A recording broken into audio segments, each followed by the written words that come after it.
ফিজাস রান্নাঘরে সকলকে স্বাগত জানাই।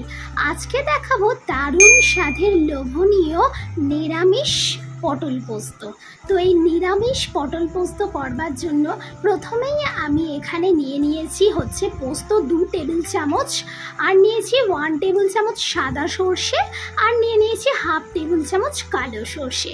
এখন এই সর্ষে পোস্তগুলোকে জল দিয়ে মিনিট 10-15 জন্য ভিজিয়ে রেখে দিলাম।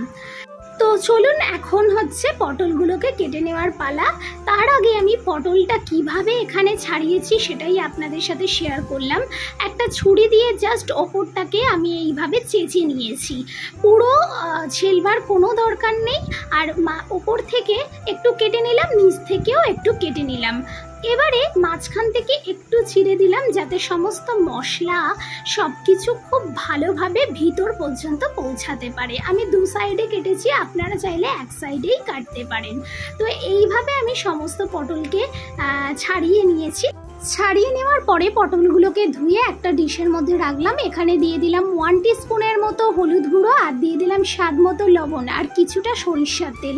এবারে সমস্ত পটলগুলোর গায়ে খুব ভালোভাবে এই লবণ আর হলুদকে মাখিয়ে নিতে হবে। তো পটলটা পুরোপুরি আমি রেডি করে ফেলেছি।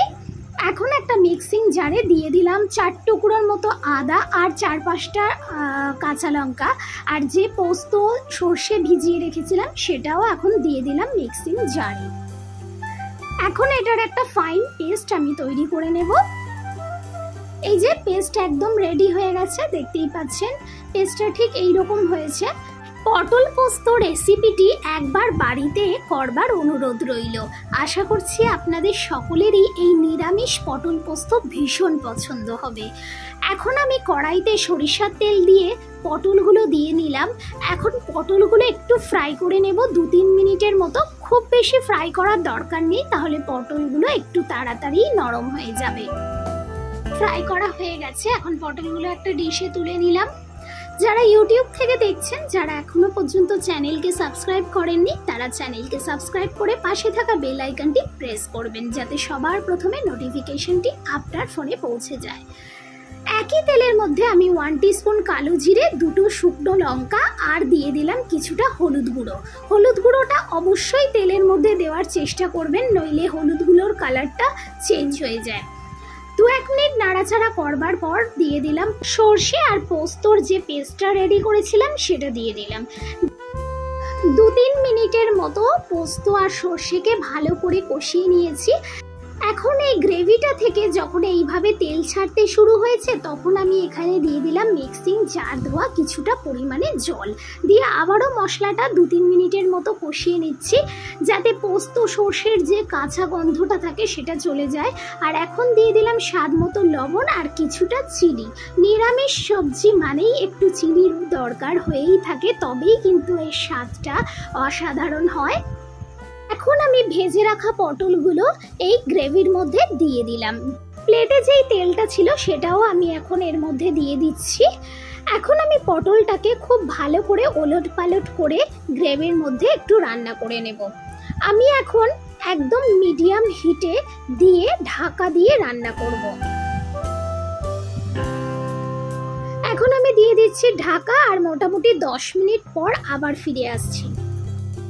10 মিনিট পর ফিরে এসে দেখছি গ্রেভিটা অনেকটাই শুকিয়ে গেছে, মানে গ্রেভির যে জলটা ছিল সেটা অনেকটাই টেনে গেছে। এখন আমি এখানে কিছুটা পরিমাণে জল দিয়ে দেবো যাতে পটলগুলো খুব ভালোভাবে সিদ্ধ হয়ে যায়। তো আমি এখানে দিয়ে দিলাম পরিমাণ মতো জল। আবারও আমি কিন্তু এই পটলটাকে একটু ঢাকা দিয়ে ভালো করে রান্না করে নেব।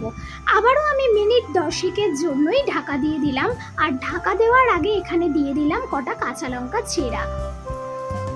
মিনিট 10 পর পুরোপুরি পটল পোস্ত রেডি। নিরামিষ দিনগুলোর মধ্যে একটা দিন অন্তত এই পটল পোস্ত রেসিপিটা বাড়িতে ট্রাই করবেন।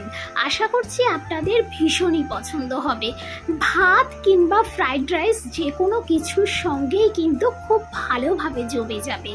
আশা করছি আপনাদের রেসিপিটি ভালো লেগেছে, আর যদি ভালো লেগে থাকে যারা ফেসবুক পেজ থেকে দেখছেন তারা পেজকে ফলো করবেন।